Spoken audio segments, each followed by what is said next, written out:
Again, this is the book Russian Sunrise, and we begin with chapter 19, which opens on Wednesday, July the 1st, 2015, 10 days after the consecration, at the Romanov Medical Clinic in Nazareth, Michigan. Luke, the medical student, was not especially cool, but he was normally calm and collected. On this sultry Wednesday afternoon in July, as thunder boomed outside and lightning flashes brightened the clinic window panes, Luke appeared uncharacteristically anxious as he knocked on the door of Dr. Romanov's consultation room. "Come in," said Mikhail. His eyes were poring over a patient chart, and at first he did not look up. Then suddenly he broke his concentration and smiled. "Ah, Luke, it's you. Are you ready to present your last case?" Yes, sir." "You aren't scared of a good old-fashioned Michigan thunderstorm, are you?" "No, sir, it isn't that. It's this patient, Mr. Kuznetsov. He seems, I don't know, well, spooky." "Might that be Alexander Petrovich Kuznetsov?" "Yes, that's right. Let me guess. He's here about his blood pressure, but also another matter which he refuses to discuss with you." "Why, yes, that's it. How did you know?" "I met him once before, on an afternoon when we were all trying to get out of here on time. So I saw him myself and spared you and Monica the pleasure of meeting him." "Well, his blood pressure seems well controlled and his labs are all normal, so I don't see any reason to change his meds. He's doing well on hydrochlorothiazide and lisinopril." "And what is hydrochlorothiazide?" "It's a diuretic. It lowers pressure by reducing the fluid volume in the vascular space." "Correct. And what is the concern about it?" "It can cause some potassium loss." "Correct again. And what is lisinopril?" "It's an ACE inhibitor. And how does it work?"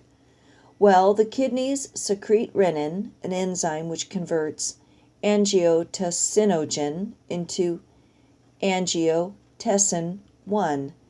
Then angiotensin converting enzyme, or ACE, converts angiotensin 1 into angiotensin 2, which causes a rise in blood pressure by making the blood vessel walls tighten.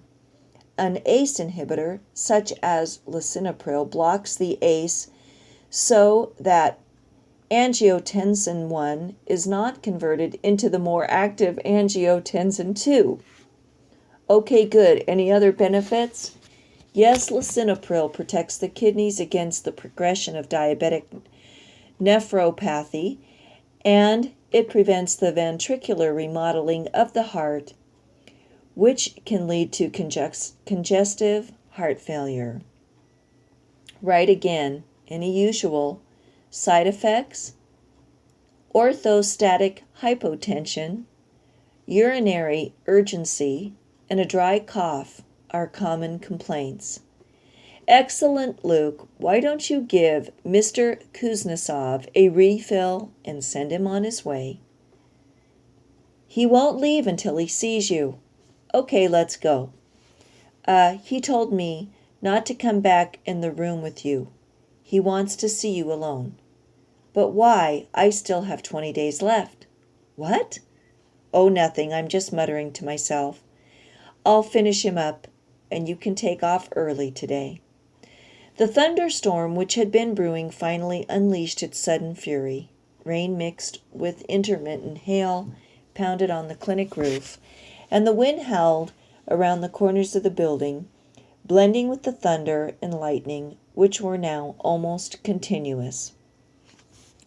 Not one to believe in the significance of natural portents, as if he were some superstitious ancient Roman official, Mikhail, nevertheless, noted that the sudden sense of impending doom which enveloped him on the way to meet Mr.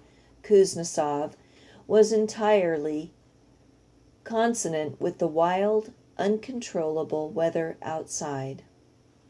Having reached the exam door, Mikhail took a deep breath and entered abruptly. His military training made it natural for him to take the offensive in any confrontation, posturing as if he were in total command of the situation. "Hey, Doc, nice to see you again. I've been seeing a lot of you lately, all over the television news." "You wanted to see me alone?" "Yeah, Doc. See, the people who sent me here just wanted me to let you know where things stand now, you know?" "No, I don't know." Mikhail was feeling a mounting sense of dread inside, but was behaving as he was trained, trying to keep the punk on the defensive. "Remember how I told you before that I had a message from the Romanov Nobility Organization? That is, from certain members." "Yeah, so what?" "Well, Doc, now they want you to know that you can stop worrying." "Oh?" "Yeah, there's not going to be any 30-day deadline anymore. You don't have to decide whether to revert to your old faith or renounce the throne." "Really?" "See, Doc, the family are good people. They see that most people in Russia have had a sudden change of heart about Catholics. Plus, people over there are already beginning to talk about restoring the monarchy. And not only that, your picture is showing up in the Russian news every day as the most likely candidate for the new czar. So you see, even the part of the family that didn't really want you, well, now they can't be seen trying to stand in your way." "So then there is no deadline?" "That's right. Most of the family really likes you, Doc. So let me get this straight. You say that I no longer have to give up either the throne or my religion?" "That's right. Not as far as the Romanovs are concerned." "So is that what you came to tell me?" "Well, there's one more thing, Doc." Now Mikhail felt a pain of dread in his belly. Punks like this guy always kept the bad news for the very end, just for the effect. So Mikhail adopted a menacing stance, just to remind him who would win any physical altercation that might ensue. "Yeah, well, tell me about it, punk." "Hey, Doc, relax. I know I had to bring you some pretty bad news last time, but things have changed. This is good news." "You sure?" "Yeah. See, there is already talk of having another Romanov ball in the fall, but for the first time since 1917, it would be in Russia." "Wow. Where?" "Just outside St. Petersburg, in the Alexander Palace at Tsarskoye Selo, where the last Tsar lived. It would kind of symbolize the Romanov dynasty, picking up right where the family left off." "How soon?" "They're talking about having it on Friday night, November 4th, which is the Russian Unity Day." "Yeah, that's a major national holiday in Russia. It has something to do with all levels of Russian society pulling together regardless of their class or position against a common enemy." "Right. That was back in 1612. And in the next year, in 1613, the Romanov dynasty was founded when the first Romanov Tsar, Michael, at age 16, took the throne. It seems to me that if I remember my history correctly, that young Michael had no desire to be Tsar and cried when they told him he had been chosen to take the crown. His mother was a very holy woman and comforted him with some icon, I believe. Yes, after Boris Godunov was elected king, he punished his two powerful Romanov rivals by forcing Philaret and his wife Martha to take religious vows and be locked inside religious houses. So young Michael's mother became a nun, and his father was imprisoned in a monastery. But when Goodnov fell from power, Philaret was released and was made the patriarch of all Russia, with his young son ruling as Tsar. It was the icon of Our Lady of St. Theodore, also known as the Black Virgin of Russia, that Michael's mother Martha gave him when he became the first Romanov Tsar.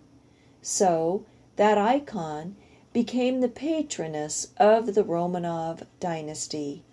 A king cannot do better than to have deep devotion to the Mother of God, said Mikhail, suddenly feeling amazed at how this dreaded encounter had turned almost into the beginning of a friendship. Mr. Kuznetsov reached down and opened his briefcase, extracting a gold-framed picture. "The family wants me to present this to you, Doc. It's an expensive copy of the icon, the Black Virgin of Russia." Mikhail was deeply moved. He fought back tears of profound joy and wonder and realized that his military tough guy technique had been now. I'll say that again. He fought back tears of profound joy and wonder and realized that his military tough guy technique had by now been completely neutralized. "Tell them I am very grateful. Tell them I plan to do everything I can to bring honor to the family name. Tell them that, if I am called, it will be to be the servant of the Russian people." "Okay, Doc, I'll tell them. And listen, if I want to come back to Russia someday, and they try to give me immigration problems, do you think you could help me?" Mikhail took out one of his clinic business cards and wrote on the back, "Alexander Petrovich Kuznetsov is my friend and is to be afforded every kindness and consideration. Mikhail Nikolaevich Romanov, July 2015. Here, you keep this, Mr. Kuznetsov.